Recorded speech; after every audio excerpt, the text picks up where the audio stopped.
الحمد لله الذي هدانا لهذا وما كنا لنهتدي لولا أن هدانا الله أشهد أن لا إله إلا الله وحده لا شريك له وأشهد أن محمدا عبده ورسوله لا نبي ولا رسول بعده اللهم صل وسلم على هذا النبي الكريم وعلى آله وصحبه أجمعين أما بعد قالوا سبحانك لا علم لنا إلا ما علمتنا إنك أنت عليم الحكيم رب اشرح لي صدري ويسر لي أمري واحلل عقدة من لساني يفقهوا قولي أما بعد يقول لك في كتاب الكريم بسم الله الرحمن الرحيم فلولا نفر من كل فرقة منهم طائفة ليتفقهوا في الدين. Jamaah salat subuh Masjid Nurul Ikhlas yang mudah-mudahan dirahmati Allah Subhanahu wa taala. Kita bersyukur kepada Allah kembali kita dipertemukan dalam majlisul khair, majelis yang paling dicintai oleh Nabi. Nabi paling cinta majelis di mana mengingatkan Allah, mengingatkan kepada ajarannya, mengingatkan manusia akan bahayanya sakaratul maut, mengingatkan manusia akan bahayanya kelalaian-kelalaian yang maut itu mengintai setiap saatnya. Sehingga ma'asana min, apa yang lebih baik dari majelis ini? Majelis yang di dalamnya terhadap keridhaan Allah Subhanahu wa taala. Majelis yang dinobatkan sebagai tamannya surga Allah Subhanahu wa taala. Setiap kita mendambakan taman, setiap kita datang ke suatu tempat rekreasi untuk mencari spot atau view yang hebat untuk kita berfoto, untuk kita mengabadikan taman tersebut. Bagaimana bila tawarannya adalah taman surga Allah Subhanahu wa taala? Wa nahnu bidzalika, sekarang itu kita ada di dalam taman surga Allah Subhanahu wa taala. Maka hadirin yang dirahmati Allah, dengan sangat terburu-buru barangkali saya juga akan berangkat ke Bogor. Paling tidak 5:30 harus sudah berangkat. Ini kami hanya mengisi, barangkali ada kekosongan dari asatiz, dari tim pengajar di Majlis Nurul Ikhlas. Semoga walaupun dengan waktu yang sangat terbatas bisa memenuhi hasrat ilmu kita dan semakin paham terhadap agama kita. Amin Allahumma amin. Bismillahirrahmanirrahim. Melanjutkan hadis yang saya biasa bacakan dalam kitab Arba'in Nawawi dalam syarah Al-Fashani. An Nabi Abdullah Jabir bin Abdullah Al-Ansari. Siapa Jabir bin Abdullah? Jadi begini, ada sahabat yang dijamin oleh Nabi masuk surga, itu jumlahnya 10 orang. Sementara sahabat Nabi ada 300 lebih. Perang Badar saja sudah meninggal 70-an lebih. Artinya apakah, nah kita bakal bertanya, apakah Nabi Muhammad hanya mengasingkan yang 10, yang lain gak dijamin masuk surga gitu?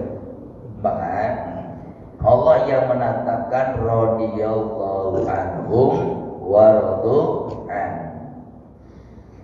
Kata-kata radhiyallahu anhu itu al-muhajirin wal ansaril ula.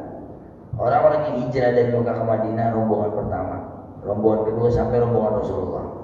Kemudian yang menetap di Madinah yang beriman, mereka itulah radhiyallahu anhum. Sehingga kalau menyebut nama sahabat kita menyebut radhiyallahu anhu. Seperti ketika mimbar khatib Jumat, Sayyidina Abi Bakr wa Umar wa Utsman wa Ali, kita menyebutnya radhiyallahu anhu.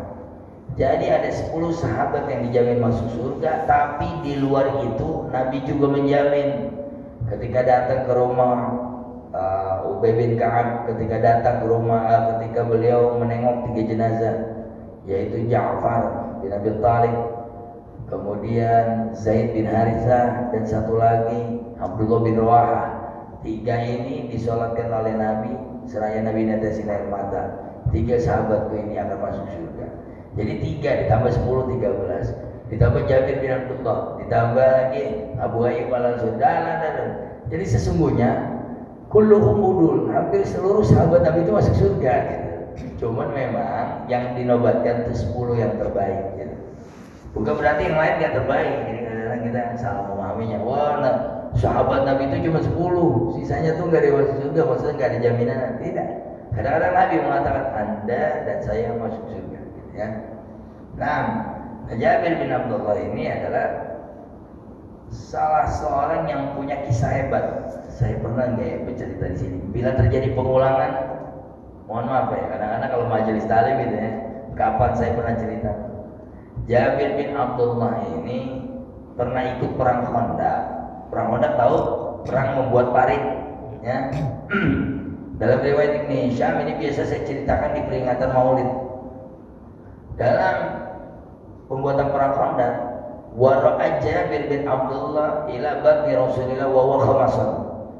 Jabir melihat jubahnya Nabi sementara beliau masih memacul parit ulangan jamaah, dan beliau melihat gamisnya itu agak ke bawah. Ibu-ibu kalau pakai gamis itu kan suka ke bawah gini ya. Nah, khomason, aku melihat khomason. Khomason itu perutnya Nabi yang tersingkap gamisnya itu paru-parunya nongol karena kecilnya perutnya Nabi. Jadi kalau kita lihat ulama-ulama sekarang, Habib sekarang perutnya gendut itu bukan perut sunnah itu, ya, itu perut gebuli itu. Termasuk saya diomelin sama istri. Udah kegendutan itu perutnya.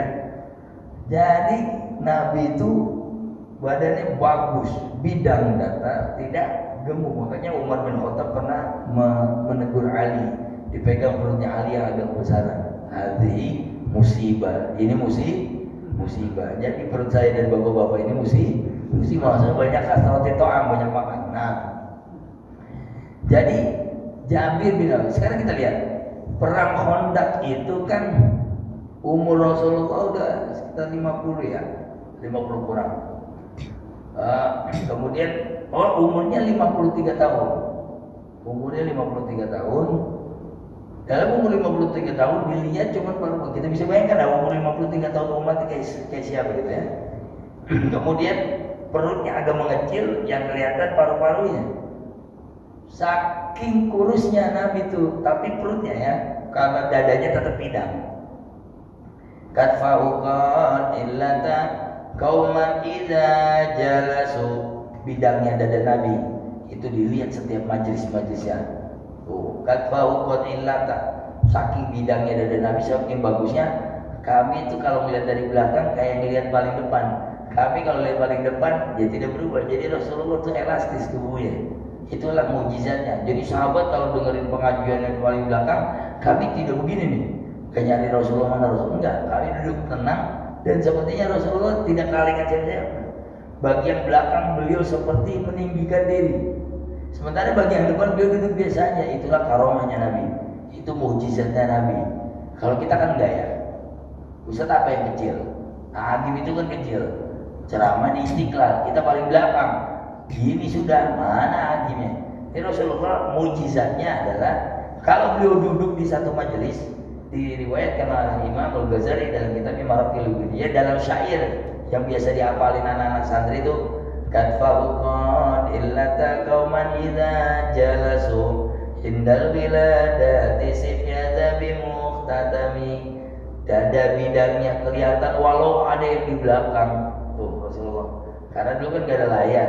Siapa yang jadi layarnya? Allah Subhanahu wa taala meninggikan dan menundukkan badan Rasulullah sallallahu alaihi wasallam. Nah, ketika Jabir ngelihat perutnya itu si Mason, dipanggil istrinya. Sementara pasukan lagi banyak bikin parit. Khandaq itu kan perang parit.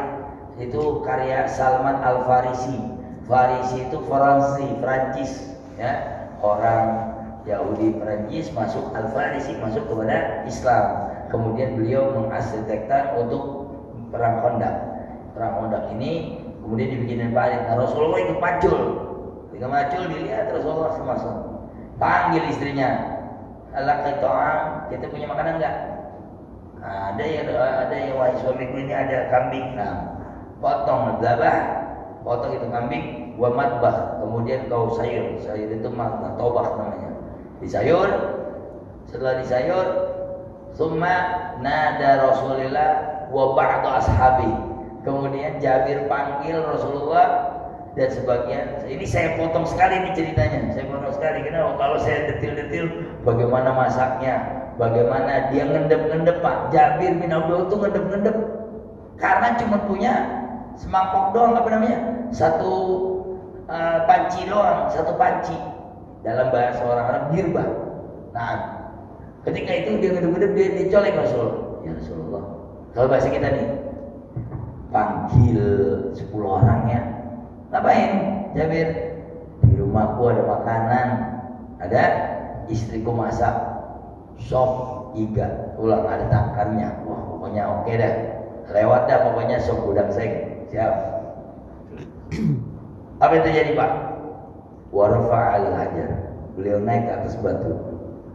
Ya ma'syarul muslimun. Coba bayangin, bagaimana mukanya Jabir bin Abdullah. Ngundangnya 10 orang, Rasulullah naik ke atas batu. Ya ma'syarul muslimun, wahai orang-orang Islam, qad nada Jabir bin Abdullah, Jabir mengundang kita. Coba. Wah kalau Jabir orang Khalid, waduh, nganjuk nih kalau kata orang Betawi ya. Ngambek ini. Disuruh undang 10 orang, cuma satu panci. Diriwayatkan dalam Sirah Ibnu Hisham 3 hadis itu. Mana kosomin alaf, gak kurang 1000 pasukan. Gak kurang 1000, itu udah perang Khandaq. Umat Islam udah setengah dari sepertiga daripada Madinah udah masuk Islam. Ya masyaallah muslimun, Jabir bin Abdullah. Dipanggil kita oleh Jabir bin Abdullah. Istaidu, bersihkan diri kalian. Pasukan siap berangkat. Kita berangkat. Makan kita. Langsung, kau udah stay ya Rasulullah. Ente bikin malu saya Rasul. Ma'in di ilaha taqirba, saya nggak punya kecuali satu panci. Tenang, Allah bersama kita. Harismu kahada minallah aminka. Saya mau tanya Jabir, ini dari kamu apa dari Allah?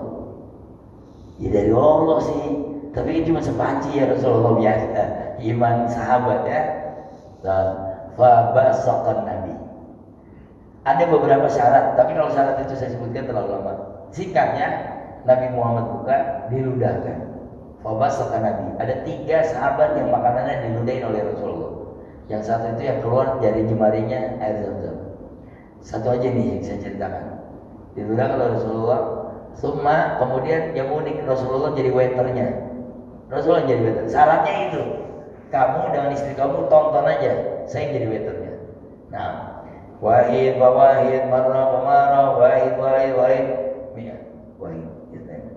Jabir sama istrinya menghitung. Wahid, terus istri 20, 50, 50, 100, terus itu pasukan ambil lagi. Setiap kali ambil, dia berpelukan istrinya nangis. Allahu Akbar. Apa? Ada lagi. Mana qasamin alaf. Aku menyaksikan 1000 pasukan dengan satu panci. Kemudian setelah semuanya, baru Rasulullah ngambil mangkuk terakhir, habis. Mangkuk terakhir habis. Wah, ada mujizat Nabi. Umar bin Khattab panggil Jabir bin Abdullah. Jabir, kamu. Tidak ada dapur terbaik. Ma ta'aman nas, tidak ada dapur terbaik. Wa ma hamamun nas, tidak ada tempat paling baik dari dapur dan kamar mandi di sekitarnya kecuali adalah tempatmu yang diludahi oleh Rasulullah SAW. Allah. Jadi bapak-bapak kalau bikin walimah takut makanan yang kurang, panggil saya. Nanti bilang banyak saya ludahin, insya Allah. Kan makanannya basi, aman kan jadinya? Aman. Ya jamaah nggak ada makanan basi. Ini Jabir, saya teringat kisah Jabir bin Abdullah. Saya ingat riwayat Ibnu Hisham ini. Masya Allah. Makanya kata Umar bin Khattab, tidak ada dapur terbaik di muka bumi, tidak ada catering terbaik di muka bumi kecuali cateringnya Jabir bin Abdullah. Punya satu panci mampu melayani 1000 orang. Ya. Kita kalau bikin acara walimahan, ketakutan kehabisan ya. Yang ketakutan kehabisan. Oleh karenanya tenang ya. Rezeki min Allah. Punya Allah, makanya ditantang sama Nabi. Ini punya kau punya Allah. Kalau punyamu maksud Nabi, kalau kau ini punya saya Rasulullah, maka Rasulullah nggak jadi ludah itu. Lawan takul, kalau kau bilang wah ada ini ya Rasulullah, ini dari saya, nggak bakal ludah. Tapi ketika ada saya serahkan kepada Allah, maka ini menjadi supnya Allah. Maka ini adalah makanan sahabat yang dari Allah Subhanahu wa Ta'ala. Allah. Kita cari tuh mangkoknya, kita cari pancinya. Nah, itu dicari tuh pancinya tuh, Masya Allah. Kalau di Indonesia pancinya itu harganya udah miliaran tuh. Nah, Jabir bin Abdullah meriwayatkan apa? Riwayatnya adalah anna rajulan sa'ala Rasulullah sallallahu alaihi wasallam, bahwasanya seorang laki-laki bertanya kepada Rasulullah sallallahu alaihi wasallam, faqala ara'aita in shalaitul maktubatil khams wa sumtu ramadan wa ahalaltul halal wa haramtul haram wa lam azid ala dzalik syai'an adkhulul jannah, qala na'am. Wah, Imam Muslim meriwayatkan ini. Apa? Ya Rasulullah, jika saya cuma sholat 5 waktu saja, saya puasa Ramadan doang, saya menghalalkan yang halal, saya mengharamkan yang haram, saya nggak tambahin lagi, saya kira-kira masuk surga nggak? Ini amal paling kecil, cuma sholat 5 waktu, nggak ada duha, nggak ada terkait gitu, nggak ada nih. Jadi sahabat nanya, kalau saya sholat cuma 5 waktu aja, apa saya puasa Ramadan, nggak ada puasa Senin Kemis, nggak ada puasa Arafah, ya? Ini sahabat. Nah, nanya kepada Nabi, kira-kira saya masuk surga enggak dengan amal saya segitu? Apa kata Nabi? Naam, masuk surga. Masya Allah. Cuma sholat 5 waktu sama puasa Ramadan. Dia enggak mabuk, dia enggak judi, dia enggak mencuri, dia enggak mengharamkan yang diharamkan Allah, dia tidak menghalalkan yang diharamkan Allah. Dia cuma itu aja yang dikerjain. Apakah saya masuk surga? Kata Nabi, naam, engkau masuk surga. Artinya memang dia hanya ngejalanin rukun Islam. Nah, sehingga melalui hadis ini Imam Fasyani wala suzon kepada Allah. Jangan kamu suuzon sama Allah. Wong ada orang yang amalnya cuma begitu aja masuk surga. Apalagi sudah ke masjid sini, sudah ikut ngaji, sudah ikut tahajud, sudah ikut duha. Maka insya Allah gerbang surganya dibuka oleh Allah Subhanahu wa taala. Berarti kita melebihkan kan dari sahabat ini. Ya kan? Ada seorang laki-laki datang kepada Jabir bin Abdullah, menyuruh Jabir, tolong tanyain kepada Nabi, saya itu gak punya. Ingat, ini bukan Jabir loh yang nanya. Jadi ada sahabat minta tolong Jabir nanya kepada Nabi, ya. Kayak kita mau tanya kepada kiai kita, malu, kita suruh ustadz yang paling dekat dengan, tolongin tanya Pak Kiai dong, kan gitu. Sama, tolong tanya kepada Rasulullah. Nah, seorang laki-laki yang dikatakan anna rajulan di sini, itu saking dia nggak punya amal lagi kecuali cuma sholat 5 waktu. Jadi kalau ada orang sudah sholat 5 waktu, alhamdulillah, jangan dihina dengan sedikitnya amal dia. Mungkin yang sedikit dengan keterbatasan waktunya itu yang dia punya. Tapi ini hadis nggak boleh jadi sandaran bapak-bapak, nggak boleh. Kenapa? Langsung dipangkas, resign deh, resign dari ngaji, resign dari sholat duha, ya. Itu ada orang dijelaskan oleh Ustaz Habib, cuma sholat 5 waktu masuk surga. Kok capek-capek amat duha tahajud, 5 waktu doang masuk surga. Nah, jangan, kalau kita jangan. Kenapa? Ini menandakan bahwa bila ada orang hanya sholat 5 waktu saja, dia sudah mendapatkan surga Allah Subhanahu wa taala. Walam azid katanya, saya nggak tambahin lagi kecuali itu. Nah, persoalannya begini. Persoalannya, ini kan yang nanya sahabat Nabi. Udah tahu sholat sahabat Nabi? Gimana sahabat Nabi jika sholat? Umidaqom sholat, mereka kalau sudah diri sholat, mereka lupa segalanya. Mereka lupa segalanya. Khusyuknya sahabat Nabi itu sholat sampai tidak tahu itu lagi perang. Khusyuknya mereka sholat sampai mereka nggak tahu tusukan nyamuk. Karena bahkan Sayyidina Ali meminta dicabut panahnya ketika sholat agar nggak terasa. Masya Allah. Maksud saya, kalau kita cuma ngandelin sholat yang 5 waktu, sementara yang 5 waktu itu kalau kita beda sama sahabat Nabi, banyak urusan kita ya. Allahu Akbar, cicak lewat, wah cicak tuh, ada aja gitu. Allahu Akbar, karpetnya nggak sebagus ini. Kalau menurut ikhlasnya karpet, pas sujud, bau lagi karpet. Itu rakaat pertama, ngurusin cicak, ngurusin karpet. Rakaat kedua ingat, oh iya ntar arisan. Kalau bisa arisan terkumpul, oh iya, nanti belum ketemu Pak Komandan. Ya, habis ini ngurusin itulah. Terus aja. Sholat 5 waktu kita banyak bolongnya, banyak gak khusyuknya, banyak gak khusyuk. Apalagi kalau tadi itu imam, alhamdulillah imam kita. Coba di beberapa tempat. Allahu Akbar. Bismillahirrahmanirrahim. Alhamdulillahirabbil alamin. Rahmanirrahim. Ya Allah. Ini imam banyak urusannya ini. Membuat jamaah enggak khusyuk ya. Maka sholat kita jauh dengan sholat sahabat. Kalau kita nggak bisa hanya menjalankan yang 5 waktu. Kenapa? Banyak belum lagi nggak tepat waktu, ya. Belum lagi molor-molor waktunya. Maka tambahkanlah sholatmu itu dengan sholat sunnah. Untuk apa? Menutupi yang bolong-bolongnya di sholat wajib. Barangkali namanya sholat wajib kita berjamaah, kan kita ngelihat orang manusia banyak ya. Jadi macam-macam orang, ada macam-macam modelnya. Sholat di saat kedua, saat pertama bajunya ada tulisannya, kan mengganggu itu. Allahu Akbar. Di belakang ada tulisan, Pak. Bebek goreng paling lezat se-Indonesia. Wah, jual bebek ini mesti. Kita baca itu tulisannya, mengganggu lagi. Dulu zaman Nabi ada nggak yang belakangnya tulisan? Ayam geprek Saudi paling enak, ada nggak gitu? Nggak ada. Ya. Ayam apa gitu ya? Ayam Iles atau mie gacoan Madinah, nggak ada. Jadi beda sholat kita dengan sholat para sahabat Nabi. Nah ini orang sholat cuma 5 waktu, belum ada tambahan. Barangkali karena memang sholatnya bagus. Dan setidaknya ini kan sahabat Nabi ada di zaman Nabi dan ngikut sholat dengan Nabi Muhammad. Kalau kita jangan coba-coba, ya. Sehingga duha kita, tahajud kita, sholat rawatib, badiah, qobliyah kita dan sebagainya itu menutupi yang wajib, yang barangkali dalam wajib ketidakhusyuan. Nah, wahdi isyarah.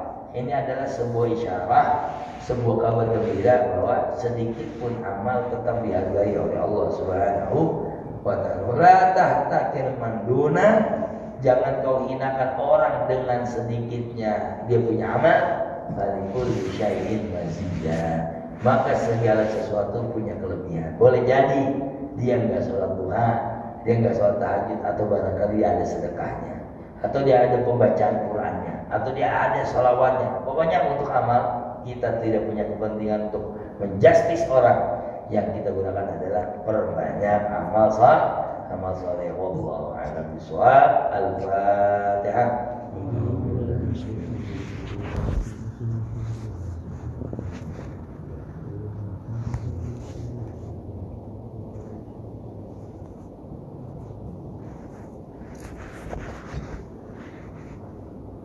Alhamdulillah Rabbil Alamin. Ada barangkali yang mau bertanya, sekarang ada beberapa waktu sengaja saya sisakan.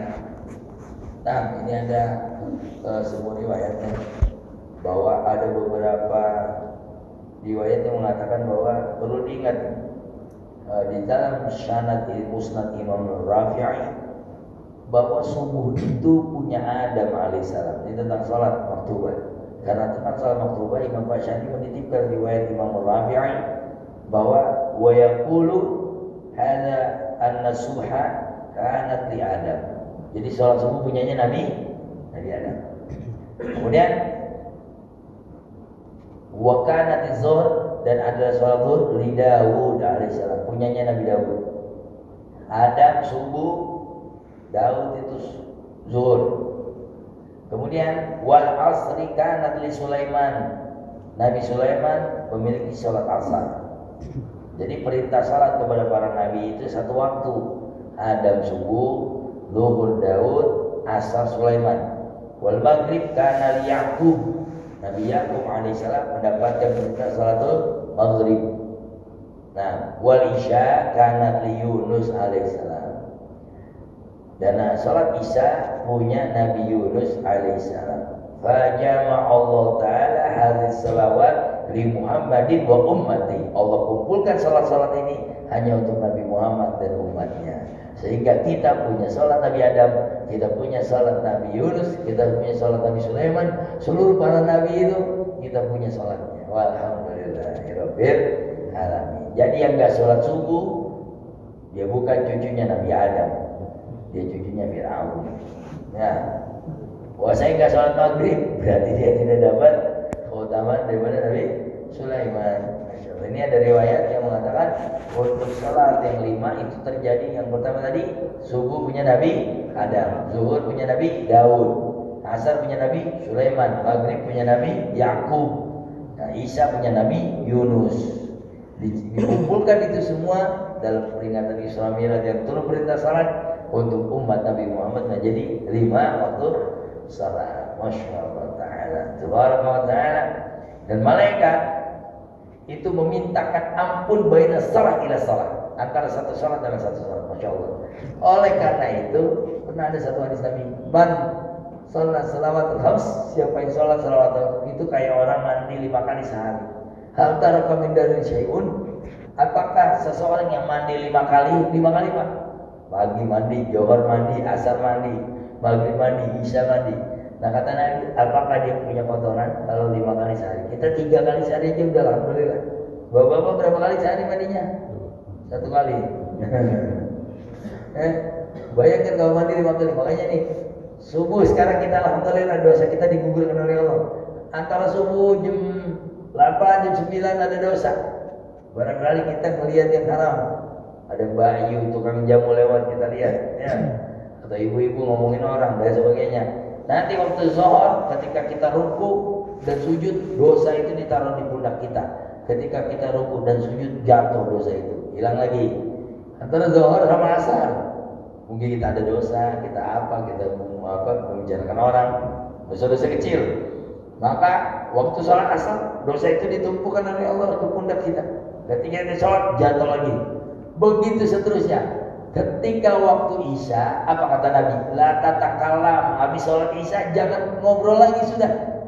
Karena itu dosa kita dari subuh, zuhur, asar, maghrib, isya sudah ditutup oleh Allah Subhanahu Wa Taala. Akhirul lailatum bil witir. Tutup sholat isyanya dengan witir, sholat sunnah, sholat witir. Wala tatakalam, jangan nongkrong lagi sudah, jangan bikin dosa.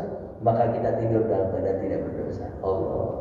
Itulah umat Islam kalau konsisten 5 waktunya bisa menghapuskan dosa. Dosa sholat itu antara satu waktu ke waktu. Jadi kita punya dosa zuhur nih, maka hancur di waktu asar. Kita punya dosa asar, hancur di waktu maghrib. Kita punya waktu maghrib, hancur di waktu isya. Apa kata Nabi? Setelah sholat isya, wala tatakalam. Beliau tidak tongkrong lagi, beliau tidak bercengkrama lagi. Kemudian kalau memang tidak ada aktivitas, beliau langsung tidur untuk mempersiapkan sholat selanjutnya. Allahu Akbar. Bismillahirrahmanirrahim. Alhamdulillahirabbil alamin. Alhamdulillahirabbil mazidan. Ya rabbal alamin. Wa min jalali wa sultanik. Allahumma shalli ala Muhammad wa ala ali sayyidina Muhammad. Allahumma ij'alna minal ladzina yastami'una al-qawla fayattabi'una ahsana. Fa inna ila rabbina turja'un wa taqabbal minna innaka antas samiul alim. Wa tub 'alaina innaka antat tawwabur rahim. Sayyidina Muhammadin walhamdulillahi rabbil alamin. Masih ada waktu 10 menit atau 11 menit. Barangkali Bapak-bapak sambil menunggu syuruk sholat duha